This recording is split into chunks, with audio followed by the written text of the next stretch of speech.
Okay, in case I ever post these on YouTube, I just need to officially say there is not a campsite in Greenhead. I just got incredibly lucky. I went to where there used to be a campsite, and there's a campsite marked on the Ordnance Survey map, but they stopped doing it a year or so ago.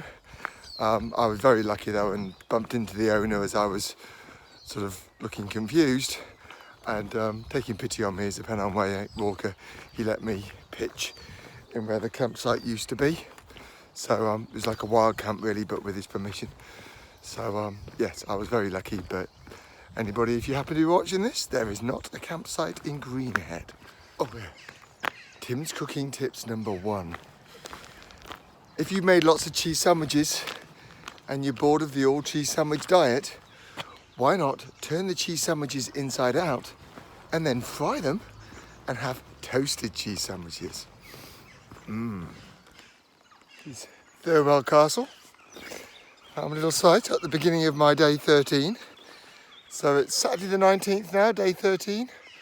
I actually finished this expedition on Monday the 21st, so it's like 3 days to go. So the plan for day 13 is starting at Greenhead, and I make my way along the Pennine Way for the first 9 or 10 miles. Then I hit a hard left for Bellingham, and another kind of 13 miles. It's a 22-mile day today. It's a big day. People who do a longer itinerary than me would split today into 2 and stop near the end of the Pennine Way at like Twice Brewed, near where we, in fact exactly where we had a meal when we came as a family. So yeah, a lot of walking today, and when you watch the videos, people arrive in Bellingham looking a bit battered. So I am conscious of kind of getting on my way and making some reasonable progress. Not killing myself, but you know, making some reasonable progress, but in a gentle way to conserve energy. It's a marathon, not a sprint today. Load of tents at Homehead Farm. Recognise some of those tents, my fellow walkers. Clearly that's where I should have been. So here we see the start of the Hadrian's Wall proper. Quite a stiff walk up this hill, so maybe it just goes to show that the locals, the lower stuff, they nicked first to build the houses. The stuff where they've got to come this far up to go and get it, not worth it anymore. Get the stones from lower down. Very impressive piece of wall here.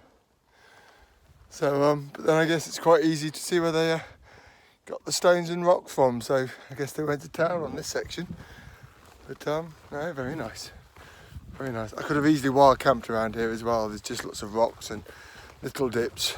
I could have found a spot where nobody would have found me quite happily here.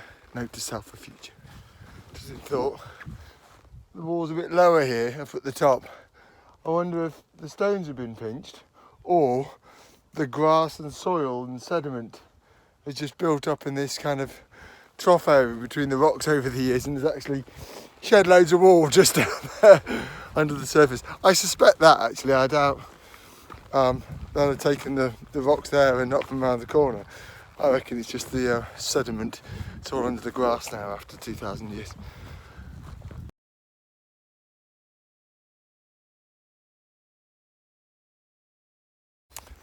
Stiles have got these little orange markers on them. There's another running race going on today called the Rat Race. At the last car park there's a lady manning a feed station. So no runners yet, but I imagine at some point I will get some runners starting to stream past me. Also say it's tough walking today on Hadrian's Wall. It really is already up, down, another massive up here. I'm pretty sure this is going to be a tough day. This is going to be a tough day. Easily walk past this, but this is a mile castle, look. There's the wall going around the side. It's and obviously the wall going along there. But it's just completely overgrown with ivy. Lovely spot. Okay, so these mounds and earthworks here, and you see a bit of stone in it as well. This is Sycamore Roman fort. So obviously one of the forts that they would have along the wall. And then they have mile castles, and then after so many mile castles, then they actually have a fort. And this is Sycamore fort, just in the middle of a farm. know, lovely. Well, I carried on, debated last night about stopping in Greenhead or carrying on to Hadrian's Wall campsite. You get this kind of shield at the wall. I think in hindsight I probably made the wrong decision. I probably should have carried on, because this is not far from where, or certainly one of the options for where I could have peeled off, wandered down the road and gone to it. So I'm here in like 2 hours. So I probably should have done that. And there's a bit of a palaver at Greenhead, and even going to the campsite I digged, it was a little bit off the trail. So in hindsight, yeah, probably better to have done a few of those miles yesterday, I think. Certainly they're tough up and down those hills. I'm feeling it today, a bit of lack of energy. This would be a wonderful place for a campsite. There's like this farm there, and there's lots of sort of like derelict farm buildings and barns that look in good shape. You could have bunkhouses, you could have a campsite, you'd have every single Pennine Way walker guaranteed. Yeah, this would be a really, really good place for a campsite. Sometimes you get motivating little signs. This is saying that Walltown Quarry's 3.25 miles away down there. So feels like I've like no time at all, like I'm not making progress, but that means I've done, I don't know, 4 or 5 miles today. Happy days.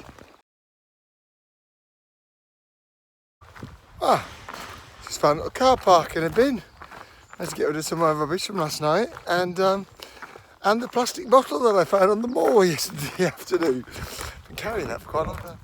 So day 13 of the Pennine Way. For the first 9-10 miles, I follow this from Greenhead, about to go over Steel Rigg, Sycamore Gap, which we know is beautiful, and then after about 9 or 10 miles, the Pennine Way takes a sharp left and heads north up towards Bellingham, where it goes through a foresty section, and then a few farm areas. It's a long day. It's 22 miles, possibly a little more with the detours and stuff I had to do at Greenhead. So yeah, big day, big miles today. But you know, World Heritage Site, you know, to begin with. And at the end at Bellingham, I mean, you're almost there. It's a short hop to Pennine and then over the Cheviots and done. So yes, long day, but I'm ready for it anyway today. Again with the motivating signposts.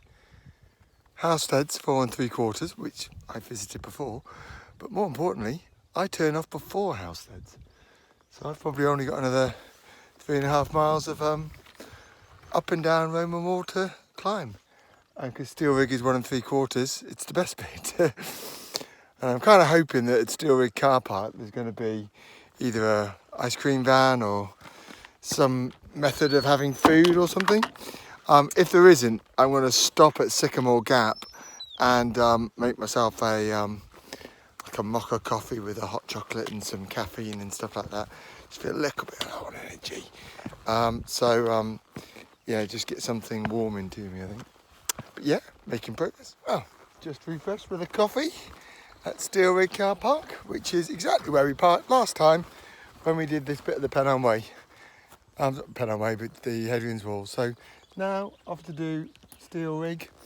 After Steel Rigg, I know is Sycamore Gap, because that's what we found last time. And then not long after that, the Pennine Way diverts and heads off towards Bellingham.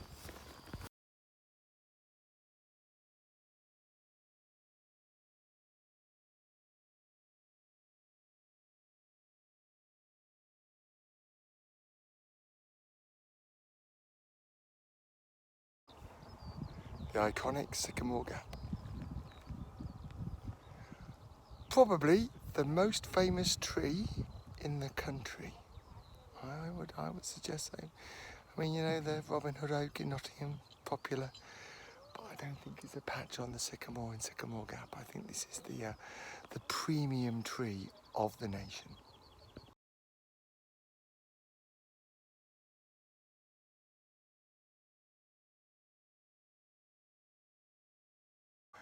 Well, bye-bye Sycamore Gap. Bye-bye Sycamore. Definitely my favourite tree in the whole world. Bye-bye, Sycamore. See you later. It's disappearing now. Bye.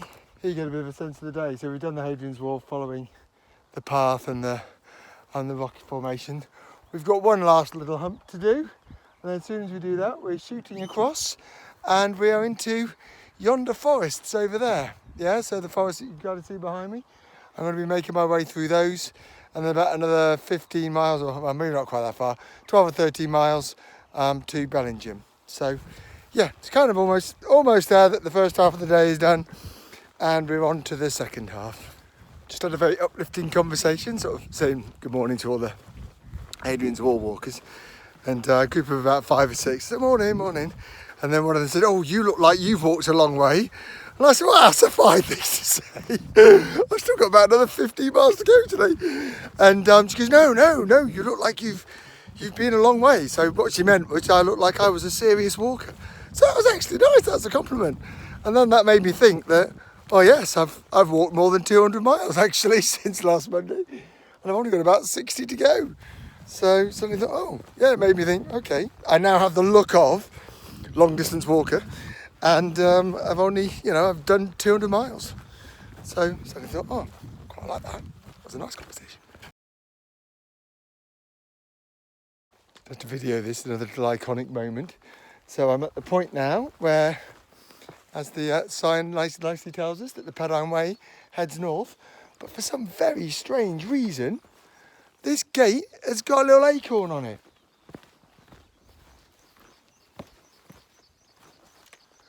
That acorn shouldn't be there. That Mr. Acorn should be over on that, because acorn means Pennine Way. At least it does to me. So, yeah, don't know who's done that or why. Somebody moved it on purpose, but I'm expecting to go north, so I'm going to follow the big wooden sign saying Pennine Way that way. Just met Christine there. Christine is James's mum, whose map book I rescued on Crossfell, and Mike's wife. So she's just walking the Hadrian's Wall to go and meet them. Obviously that'll be a good hour behind me. I love that. She got me to my son, and then I thought, oh, you meeting James? She's like, yes. What good fun to be able to sort of know what the game is and knowing all the people. Because if someone's coming from Greenhead, then I've kind of got to know who they are at this point. Yeah, good fun. Very happy. What's interesting is you turn north from the wall because it's quite an iconic moment, and it kind of means you're definitely on the homeward stretch. You've done Hadrian's Wall, heading to Bellingham over in a couple of days, and it makes you think about the trip. I've really enjoyed this. And it's definitely made me think about doing things like this more, and certainly something like this, but maybe on a slightly smaller scale, once a year or so. I could slim the kit down proper as well. I could get light. I brought stuff I don't need to bring, and the journey and going on these different national trails, you clearly meet nice people, and it's a lot of fun. I'm very curious to see what it would be like to do the Ridge Way or the Cleveland Way, or even the coast to coast. I think I'll leave it a few years before I do that. It's it's a very, very pleasurable experience doing these walks, and something that I'm pretty sure that I will partake in again in the future. It's been very nice. It's easily exceeded my expectations, which, to be honest, were pretty high in the first place. Yeah, it's been lovely.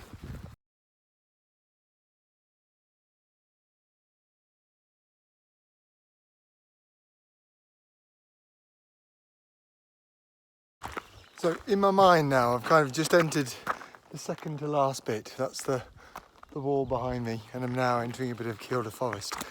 So it's like now I've got Kielder Forest, and so forest tracks and farmland until I hit Burness. Second to last bit. And then the last bit is over the Cheviots, and you're done. Now this second to last bit I've thought about, and I think there's two things that I am considering. One is whether at some point I need a swap to the trainers, because this is definitely a trainer track. And there's a lot of forest paths, so I might well do that tomorrow.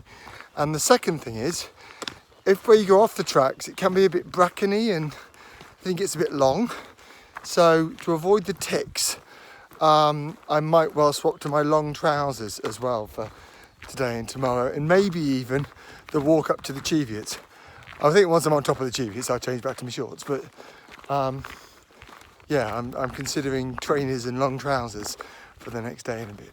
This is interesting. So one of the other things I actually did consider with regards to staying, certainly if I was ever to do this again, very tempted by this, but Horta Green, half a mile down there, there's supposed to be a really traditional bothy that you can stop at.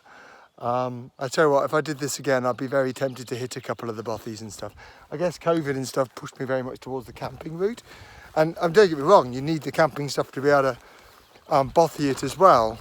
But, you know, if you did it again, stop at something like this, stop at Greg's Hut, could be good. You'd have to completely change where you stopped. Probably sync it with a lot of wild camping and stuff, but there is a very a different itinerary that you could do with this Pennine Way and have a lot of fun with it. If I was to do it again, I'm pretty certain that's the way I'd end up going. Sometimes when I'm starting to feel a bit tired or weary, I remember some of the stories from the trail. And there is a legend that in Bellingham there is a Chinese. So when I get tired and a bit weary, I just think of the trail legend of the Bellingham Chinese.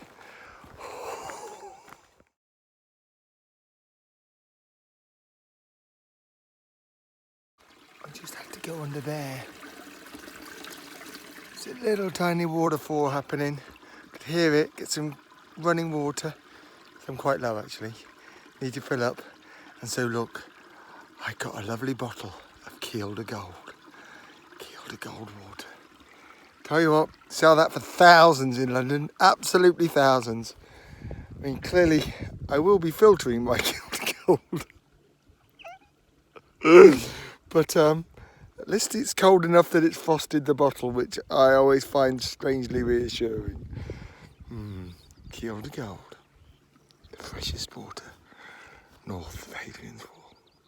Well, it's amazing just how much a little sit by a stream, dabbling your toes in the icy cold water, and that water was icy cold. It was colder than the South Tyne yesterday. And cheese sandwich, sausage roll, bit of Kielder Gold, puts that on your chest, yeah, and 2 chocolate bars. It revives a man. I feel full of pep and vigour now. And yes, Kielder Gold, that's the answer. The real taste of Northumberland. And dabbling your feet in the sauce of the Kielder Gold. Some say that's sacrilege. Some say that's how it gets its unique flavour. I don't know. Maybe that's how it gets that yellowy colour with my feet. Either way, they feel about 3 sizes smaller now than they did about 10 minutes ago. Just passed a guy going the other direction. We're looking immensely stressed. I said, "Hi, afternoon." Didn't even stop to sort of really exchange words. He had a big backpack on and stuff, so I suspect he's probably walking from the Pennine Way. But then I just suddenly had a thought that if you've started out from Kirk Yetholm, you know, you're day 3 or so in now, you've probably done some beefy days over the Cheviots. I bet you're feeling a bit rough when you get here. And you're just thinking, I want to get myself to Twice Brewed or wherever you're stopping on the wall. Yeah, I think, you know, coming the other way, this is probably quite a tough place to be.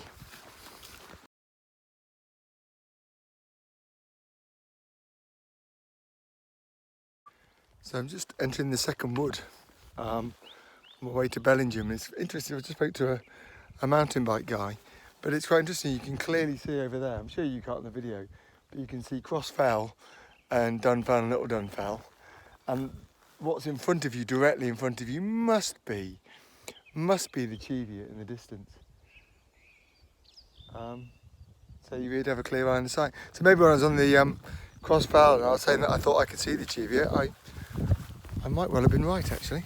I'm going to be there in a couple of days. So as I'm wandering through the woods, it's making me think about things that I've learnt. Things I've learnt about this rucksack, for example. Yeah, that's juice bottle thing that goes around the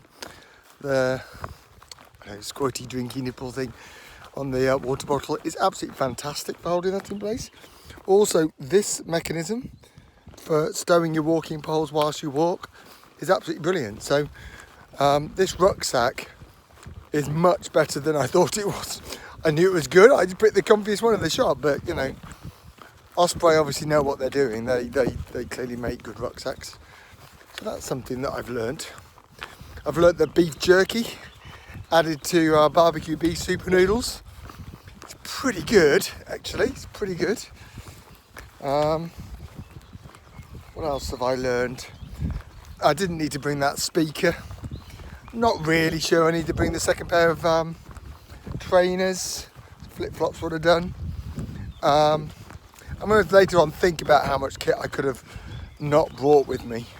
It's probably quite a bit actually. I mean, I've been pretty lightweight and I've been certainly lighter than the other people camping. I've not seen anybody who looks like they've got a smaller rucksack than me. But I feel like I could have been even lighter, or quite a lot lighter than I actually am. And I guess ultimately that's got to be good. You're just going to enjoy it the more that you are lighter. I carry a lot of chocolate and a lot of snacks compared to other people as well, which I think is just sensible. Soil water filters, wonderful things. And that's it. My sleeping bag worked. And my egg roll, not only, offers thermal resistance, but check that out. Genuinely improves the look of the rucksack. Yeah, nothing says I'm walking the Pennine Way like one of these things stuck to the bottom of your rucksack. I just got to say, the little trail through these trees, because they're not very big, it's not a very big forest. But this is actually lovely. So we end this through there, you can see it under the trees just disappearing. Every now and then you cross one of the tracks, you get one of your little signposts with the acorn. It's absolutely lovely, really, really pleasant. Yes, well, I'm enjoying this.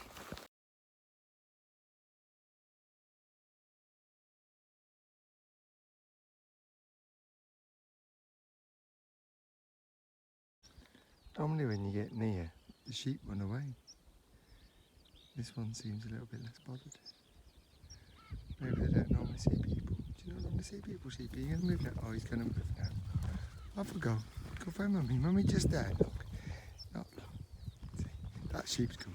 This is a magic little spot. Yeah, just for the Pennine Way walkers. I doubt anybody else really comes here.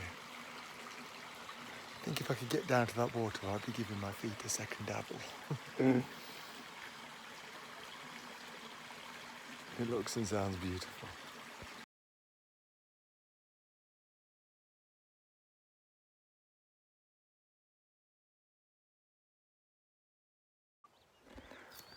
So now it's time to taste the Kielder Gold.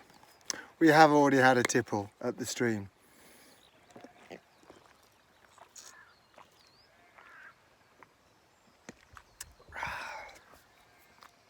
Taste the sunshine.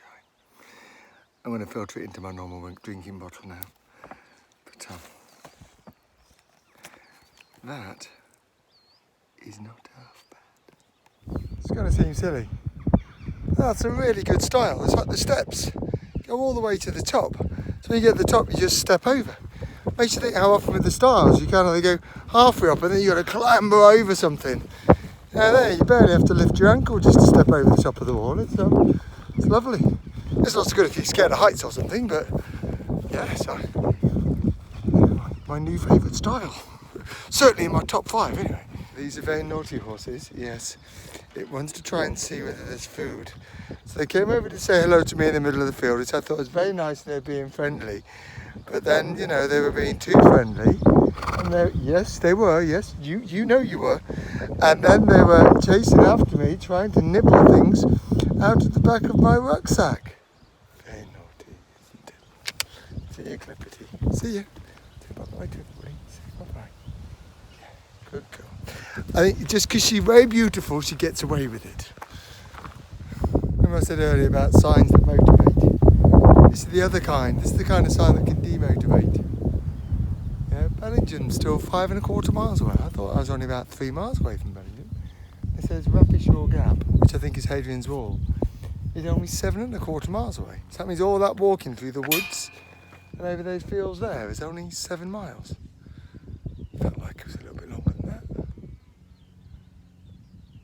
Oh well, I'm not too concerned. I've got plenty of energy in me to do another 5 miles. And I think today is 22, 23 miles. So, you know, if I've walked 18 so far, it's 3:50. I started at 6:40. Oh no, 6:20. Sorry. Then, yeah, I guess it makes sense.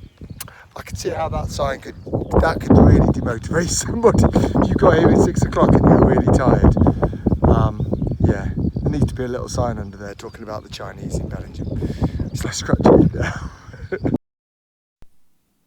On the way into Bellingham, I think in the end I did get a little bit tired. Certainly was a long day, as I remember, and I was very pleased to see Bellingham in the end, and see the North Tyne. Very impressive and bridge, and of course got a great pitch at the campsite. The tent was perched on top of this little hill that was almost like it was made just for my tent. Really, it was great, and of course got that all important Chinese.